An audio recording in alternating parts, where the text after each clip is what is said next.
Welcome everyone to the quarterly report for the final quarter of 2025. I've got Randy Smith here with me, and I'm going to hand the baton to him so that he can do his first formal reporting cycle with you all. Fantastic. All right. So, first slide here, you can see the capital metrics on the right-hand side. Really not a whole lot has changed there. We do a stated valuation at the end of the year, so you'll see that we have some appreciation there. Quick overview of what's going on at 5210.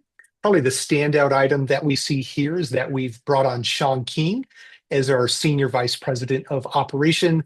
He comes to us with over 15 years experience in mobile home community space with another group that's probably 10 times the size of 5210. So very excited to have him on board. He's made some immediate impact by standardizing a number of items across the organization. He's also really propped up our internal home sales division in a very short time. So one of the things that I've been charged with is to really continue to improve upon the investor reporting throughout 2026. So expect to see some improvements there. And then finally, we did post a new acquisitions role. So expect to see an announcement hopefully coming into next quarter. A couple of things to point out with park highlights. We did actually start working with the dealer with the goal of selling 3 homes. And then finally, we've brought the septic maintenance in-house as well to really decrease third-party expense there. So moving over to the park overview, you'll see there's really not a whole lot that has changed here. One thing to note is that we did increase lot rents now to $805. So we're well on our way to our projected completion of 1018, and we've done this in very, very short time. So really not much to share here on the update other than that lot rent increase. So taking over to the performance slide, you'll see that we're at 104% of pro forma, so just slightly ahead of projections. We're distributing over 98,000 this quarter, which is at 6.2%. And bottom line here is that we have a very small shortfall on the preferred hurdle, and then a quick update from Jack about a shortfall on the reserves.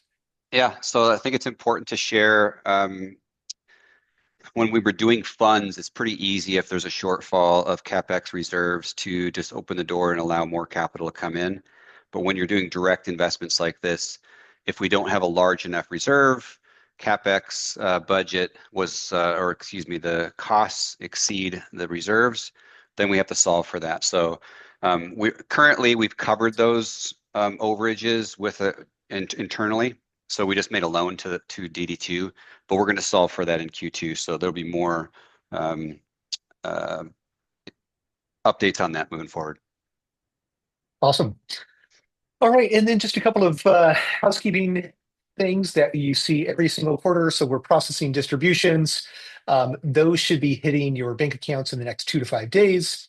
Of course, our P&L balance sheet and your individual investor statement can be found in our portal. So be sure to log in there to see that. You can do that at any time.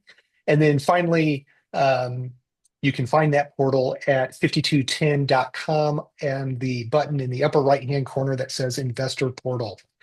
So that wraps up our update for this investment. If you have any questions, please reach out to me directly.